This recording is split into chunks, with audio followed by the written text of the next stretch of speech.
Shalom, Bapak Ibu, Saudara-saudari yang dikasihi oleh Tuhan Yesus Kristus. Selamat berjumpa kembali di channel Suara Rohani Kristen. Pada kesempatan malam hari ini, kita akan sama-sama mendengarkan khotbah yang akan disampaikan oleh Ibu Pendeta Dewi Basjir tentang Tuhan sanggup mengubah nasib setiap manusia. Dan sebelum kita mendengarkan khotbah pada malam hari ini, saya akan membacakan satu ayat firman Tuhan yang terambil di dalam Mazmur pasal 30 ayatnya yang ke-12. Aku yang meratap telah kau ubah menjadi orang yang menari-nari. Kain kabungku telah kau buka, pinggangku kau ikat dengan sukacita. Silakan duduk Bapak Ibu yang terkasih. Shalom. Apa kabarnya? Luar biasa, karena kita punya Tuhan yang luar biasa. Puji Tuhan. Terima kasih buat Bapak Gembala, ya, Ibu Gembala yang sudah mempercayakan pelayanan kepada saya malam hari ini. Ya, terima kasih juga bagi seluruh jemaat yang sudah hadir. Hari-hari ini tidak ada tempat lain selain dalam hadirat Tuhan. Itu adalah tempat teraman bagi setiap kita. Saudara, ya, hari malam ini saya mau menyampaikan satu khotbah. Ya, saya percaya ya Tuhan mau berbicara bagi kita semua, ya, karena saya baru dapat khotbah ini waktu duduk tadi. Ya, biarlah Tuhan yang mengurapi, saya akan menyampaikan sesuai apa yang Tuhan mau tentang doa Yabes. Ini adalah satu doa yang menjadi doa favorit bagi setiap orang Kristen. Apalagi kalau sudah nyanyi ya, kiranya bagaimana? Engkau memberkati aku, apa? Seneng ya? Terus lanjut, dan memperluas apa? Daerahku. Lalu, dan kiranya tanganmu menyertai aku dan melindungi aku.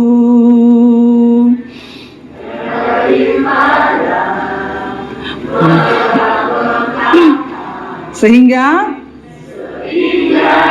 kesakitan tidak menimpa aku. Lalu semua bilang, amin. Siapa yang mau? Siapa yang mau? Kira-kira ini doa Alkitabiah enggak?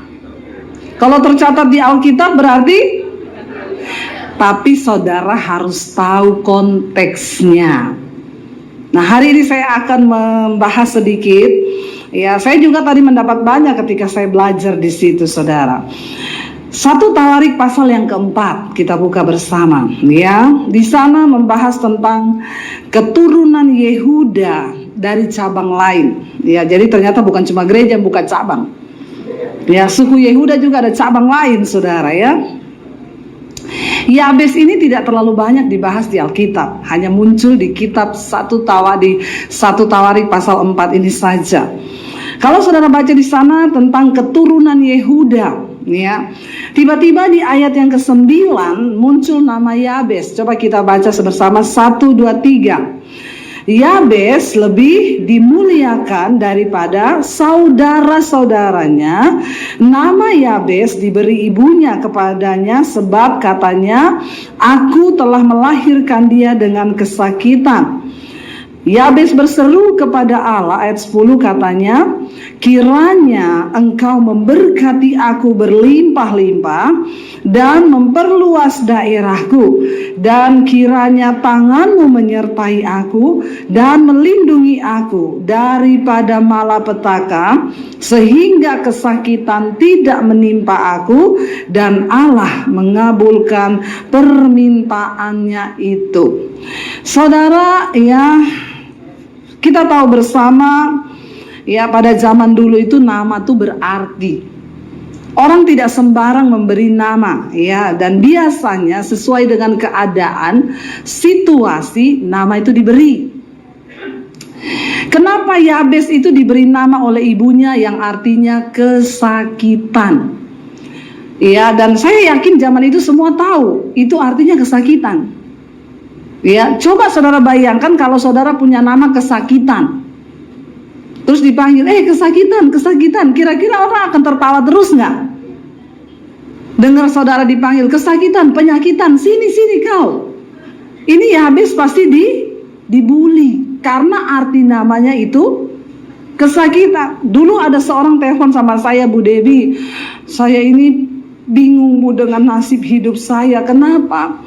Saya melamar ke semua perusahaan ditolak, Bu. Lah kenapa? Soalnya nama saya Prihatin. Aduh, saya juga bingung kenapa ada orang tua memberi nama Prihatin. Ya, janganlah Bapak Ibu. Tolong kalau kasih nama sama anak itu supaya anakmu tidak banyak pergumulan. Gara-gara nama ibunya Prihatin. Iya, coba anaknya nggak bisa dapat pekerjaan, di mana-mana ditolak. Karena perusahaannya pasti bilang, aduh saya terima kamu bekerja di sini, pasti perusahaan saya akan jadi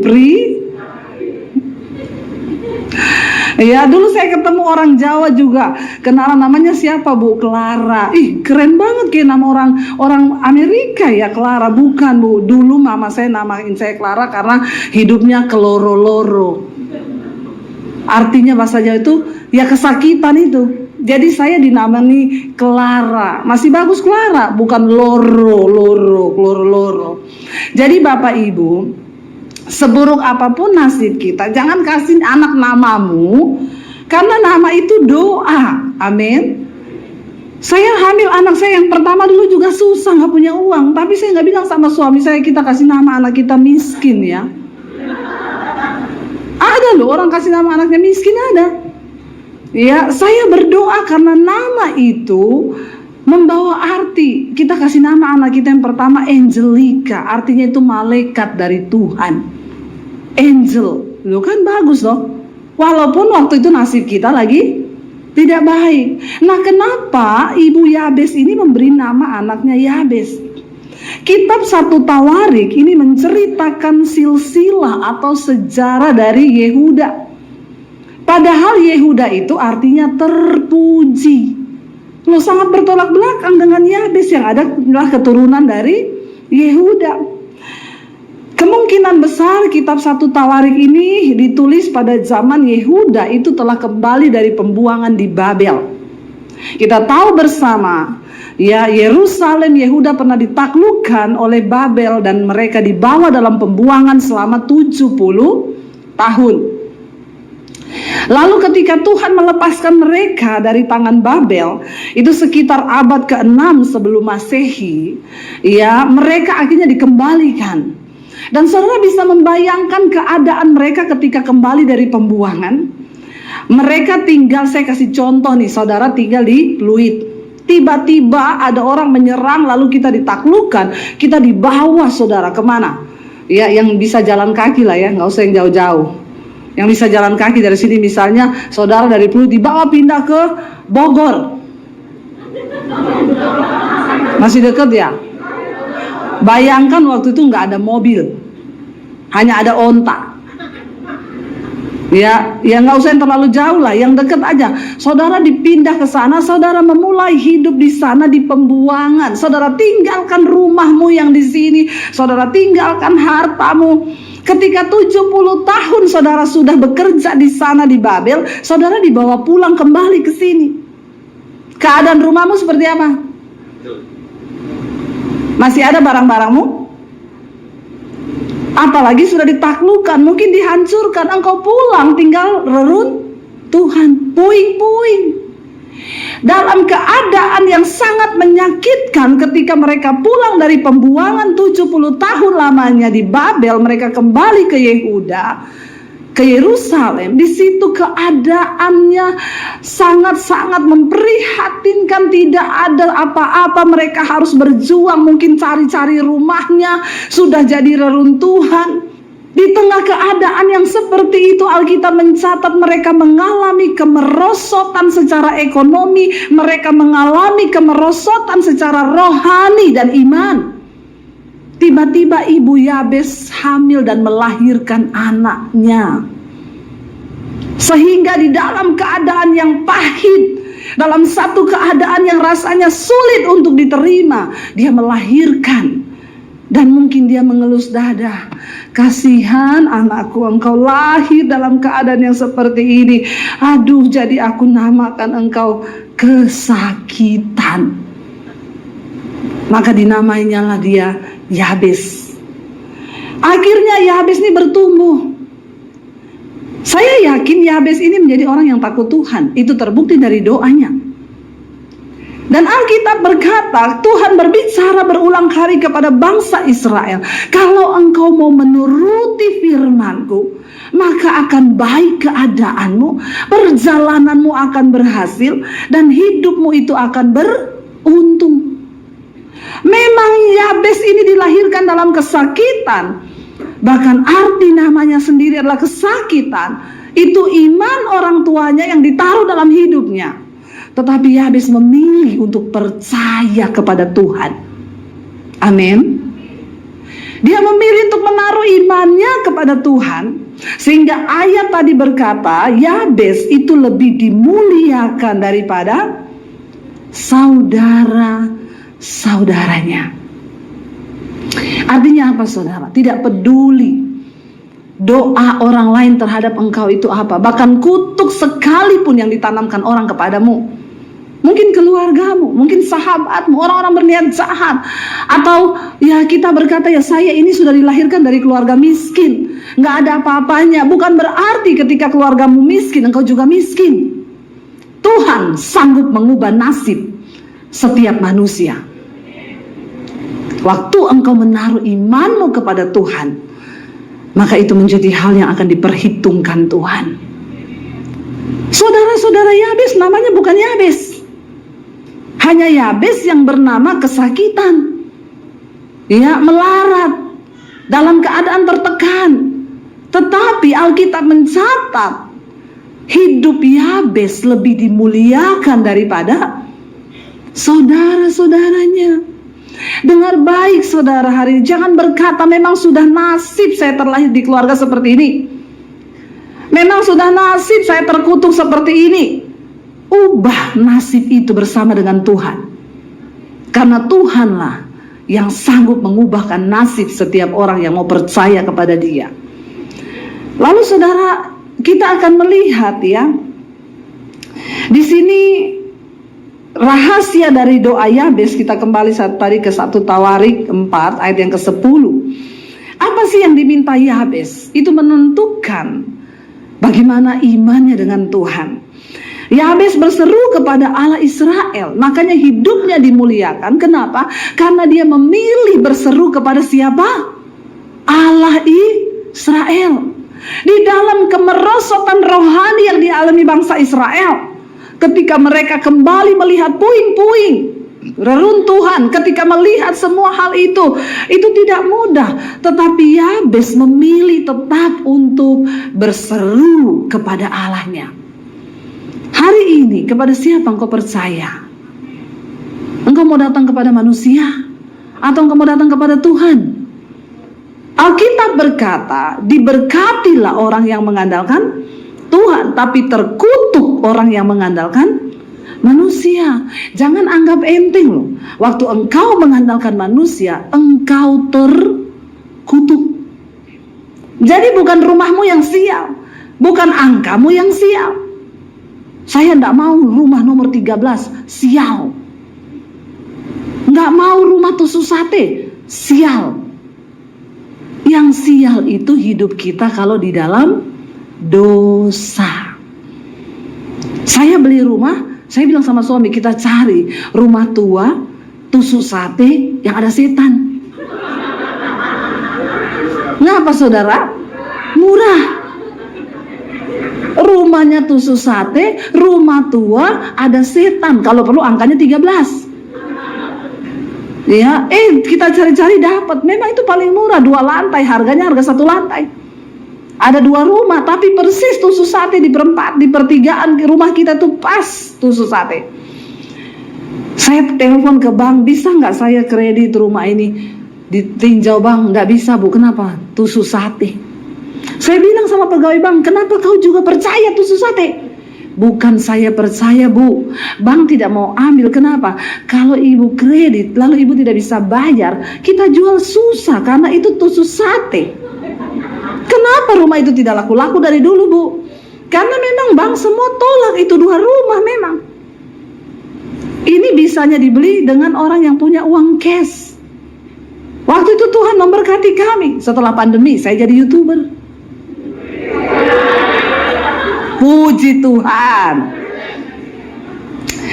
Jadi kami bisa beli rumah itu cash.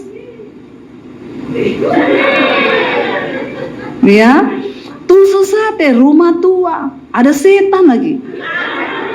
Ya, enggak apa-apa, satpamnya bilang, "Ibu, kenapa berani tinggal di rumah ada setan?" "Oh, kalau saya masuk, Pak, setannya keluar. Pindah di pos satpammu." Jangan begitu. Kalau imanmu nggak kuat, setannya tinggal di posmu, kau yang keluar. Tapi kalau imanmu kuat, setannya pergi cari kontrakan lain. Amin.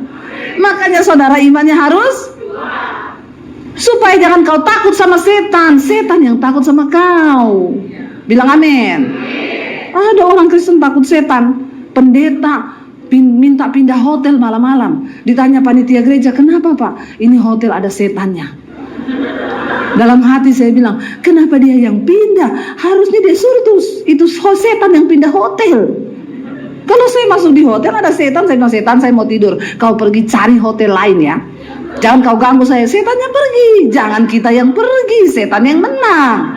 Amin. Ya, jadi begitu. Ini kenapa tadi sampai di setan?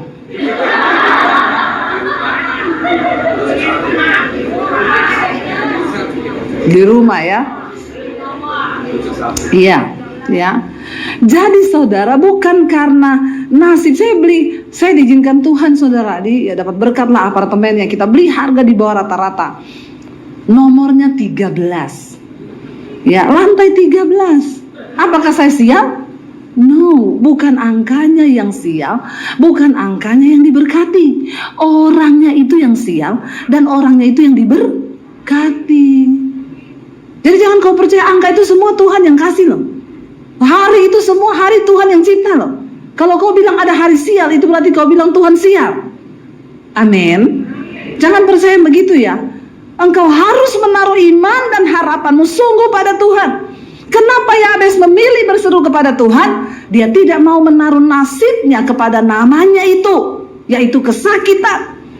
Dia memilih berseru kepada Allah. Dikatakan di situ, lalu ya Yabes berseru kepada Allah Israel. Di mana engkau menaruh imanmu hari-hari ini? Apakah engkau percaya pada manusia? Apakah engkau percaya pada depositmu? Apakah engkau percaya pada uangmu? Atau apakah engkau menaruh hidupmu percaya dan berseru hanya kepada Tuhan? Ya, ketika engkau berseru kepada Tuhan, engkau akan melihat saudara, apa yang Yabes minta. Yang pertama dia bilang begini, kiranya engkau memberkati aku berlimpah-limpah. Saudara, saya tidak mau menjadi orang kaya. Saya mau menjadi orang yang diberkati. Amin. Karena orang kaya belum tentu tapi orang yang diberkati pasti kaya. Kaya itu kan bisa banyak ya, kaya hati kan. Ada yang tepuk tangan. Berarti memang itu orang kaya hati itu. Ya, kaya itu bisa loh. Ada orang kelihatannya kaya secara materi, tapi pelit, itu miskin di hadapan Tuhan. Pelitnya minta ampun. Ya, ngasih kolektor 2.000. Saya mau menyinggung ini orang-orang Kristen ini. Pakai tas 5 juta, 20 juta, 50 juta. Saya sering intip itu orang kalau mau kasih kolektor. Pakai tasnya 40 juta, saya lirik ngasih kolektor 5.000. Gocek. Seharga angkot. Biar engkau pakai tas mahal, kalau persembahanmu 5.000, engkau miskin di hadapan Tuhan. Sebaliknya ada orang yang biasa, gak pakai tas bermerek, tapi dia tahu bahwa memberi itu adalah sesuatu yang menyukakan hati Tuhan. Dia lihat orang susah, dia tolong.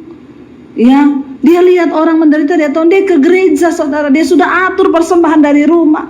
Tuhan, bagiku berat ngasih 50.000, tapi aku percaya ini adalah investasi di dalam kekekalan.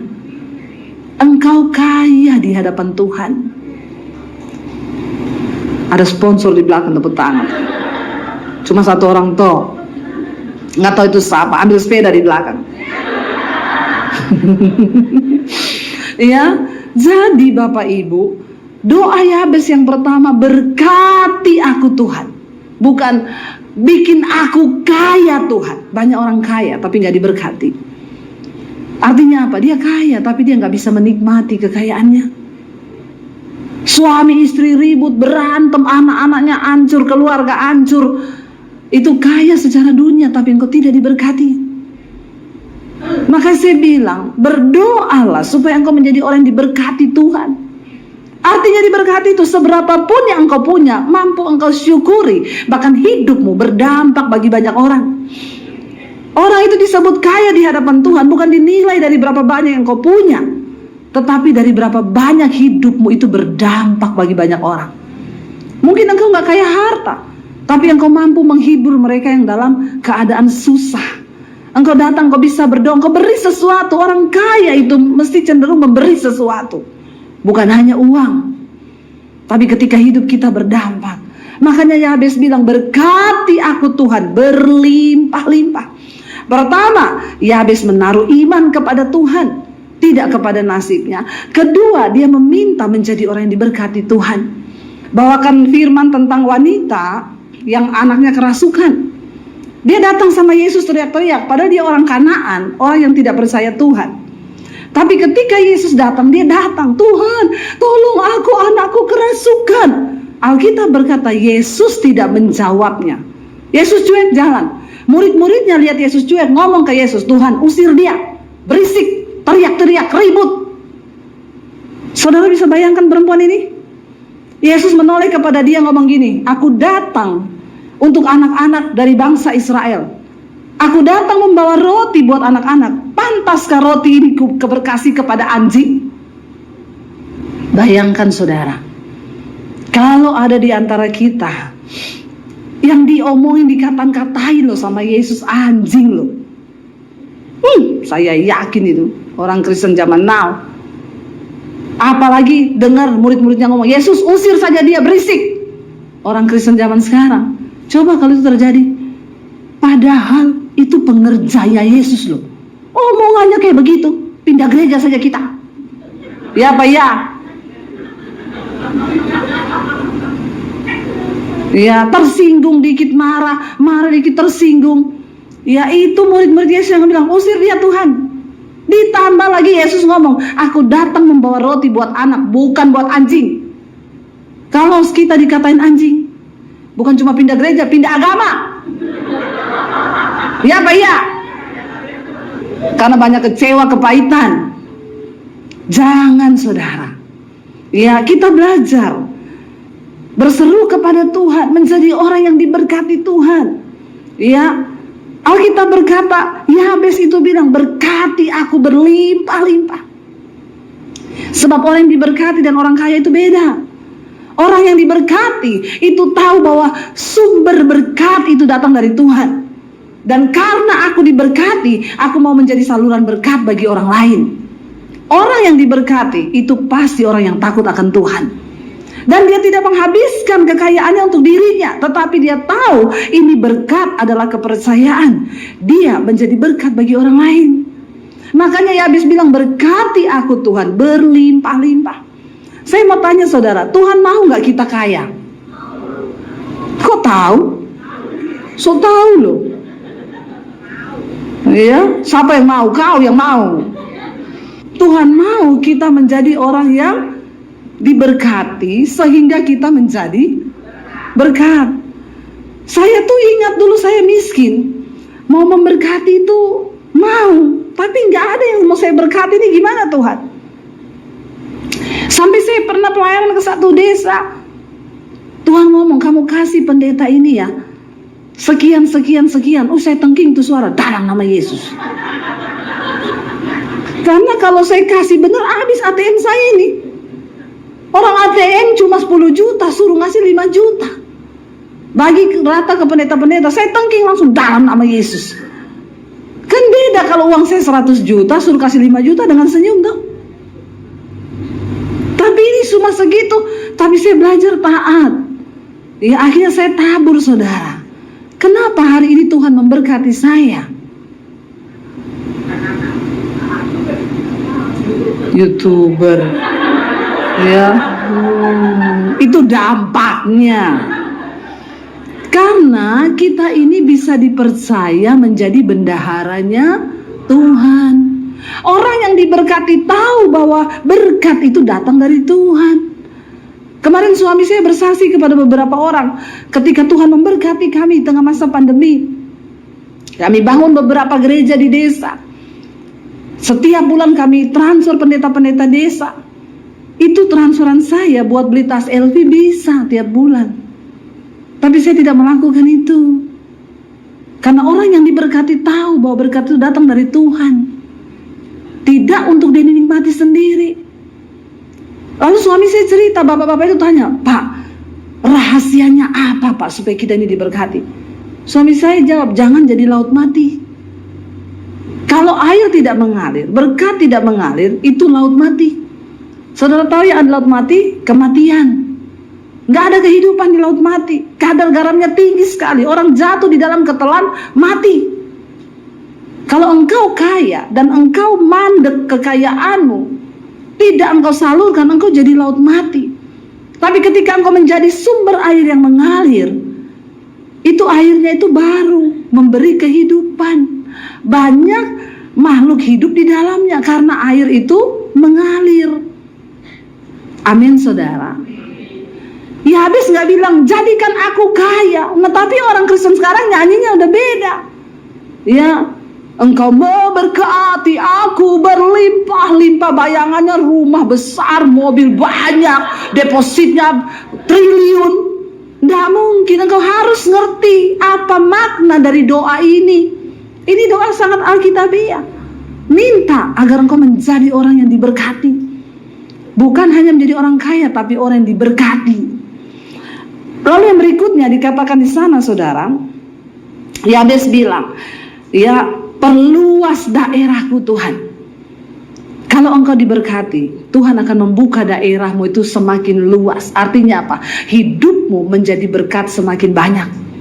Dulu ketika saya belum diberkati Tuhan pas-pasan, saya tetap memberkati, tapi skupnya kecil, jumlahnya juga kecil. Ketika Tuhan memberkati saya berlimpah, skupnya besar. Semakin banyak orang yang diberkati Tuhan lewat hidup kita. Itu loh artinya perluas daerahku. Bukan artinya ketika engkau bilang perluas daerahku, Tuhan kasih tanah, tadinya 1 hektar sekarang jadi 3 hektar. No. Perluas daerahku Tuhan. Perluas daerah hidupmu berdampak gitu loh. Kalau tadi engkau cuma memberkati orang tuamu, kakak adekmu, ketika engkau diberkati, engkau bisa memberkati ponakan-ponakanmu yang susah, ipar-iparmu, engkau bisa memberkati sepupu 2 kali, sepupu 3 kali, bahkan sepupu lain kali. Amin. Karena Tuhan memperluas daerahmu. Miliki pemahaman yang benar, supaya imanmu benar, sehingga nggak ada orang Kristen kepahitan.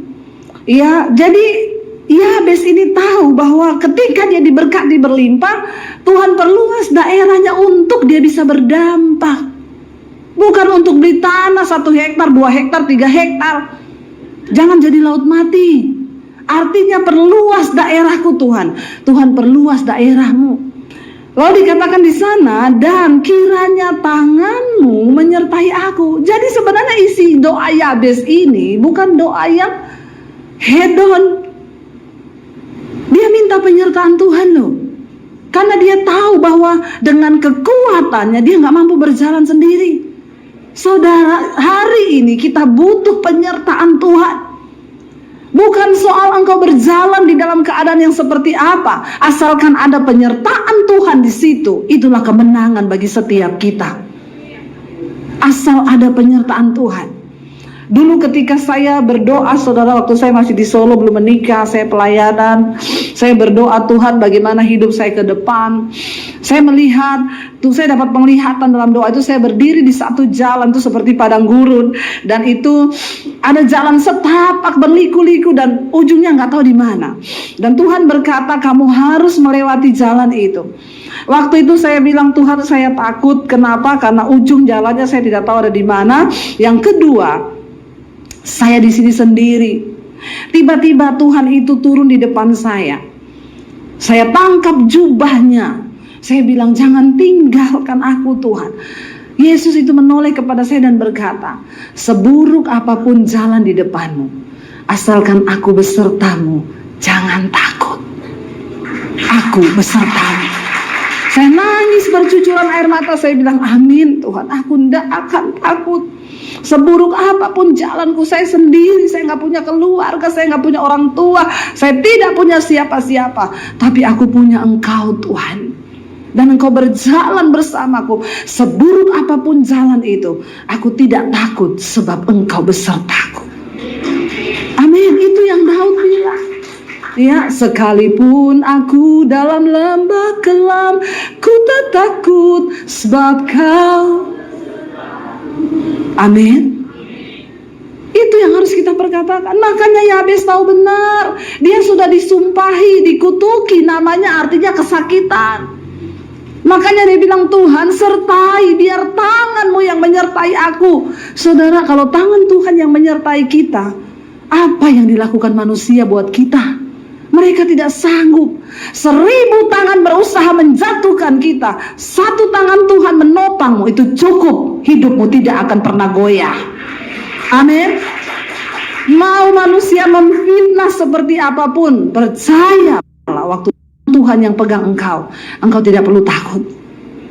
Jangan takut. Makanya Yabes tahu benar. Biarlah malam ini kita juga tahu benar bahwa kita tidak punya andalan lain selain berharap penyertaan Tuhan.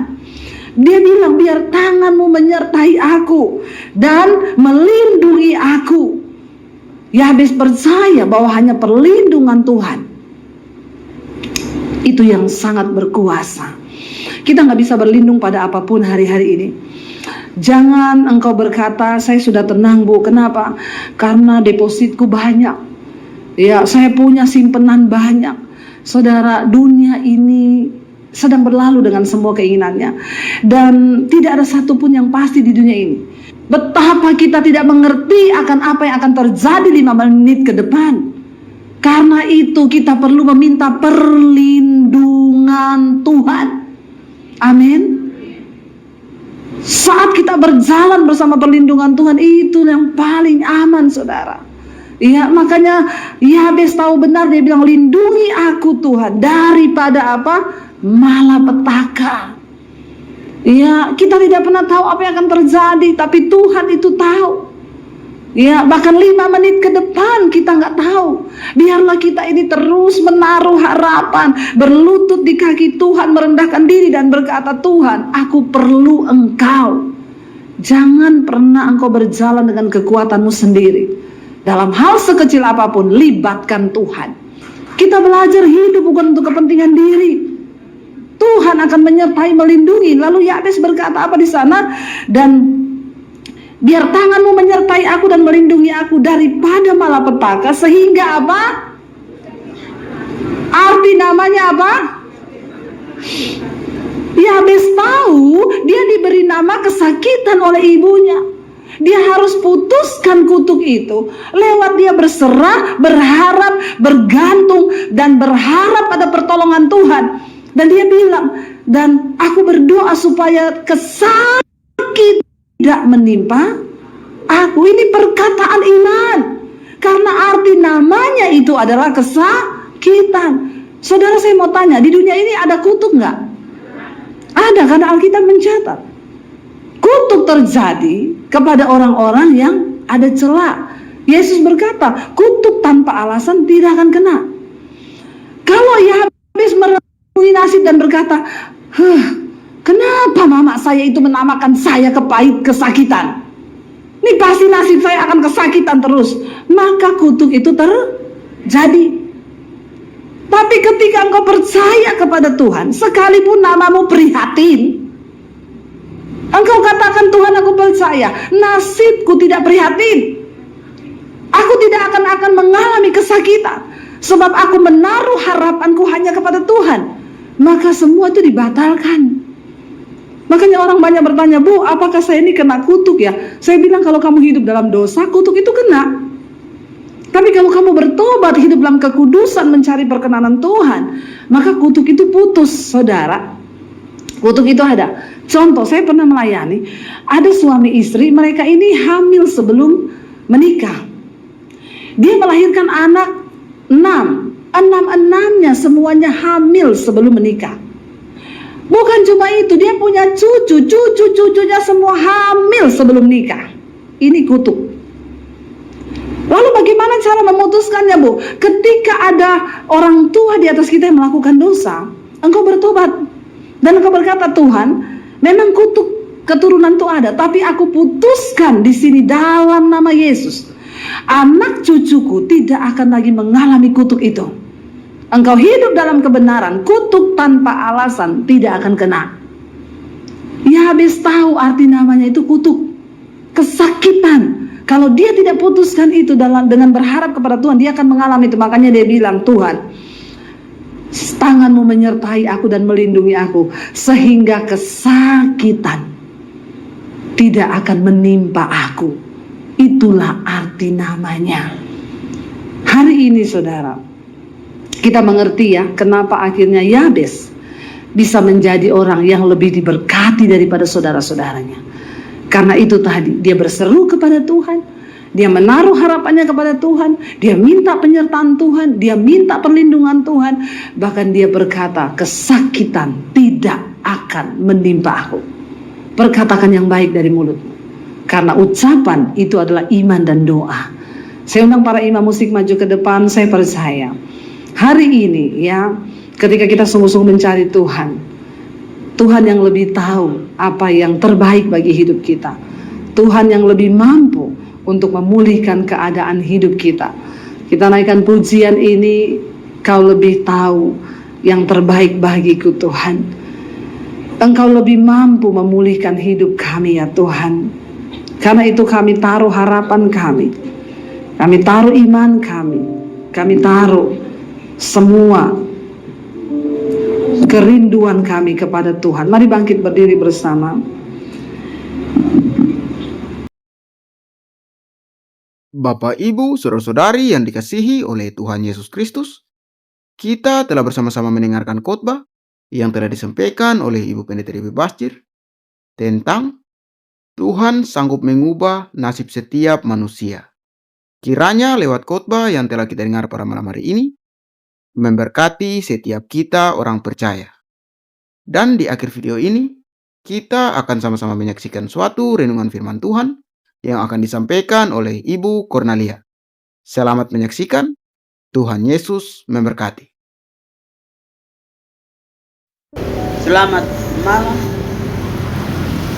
Bapak Mama yang diberkati oleh Tuhan.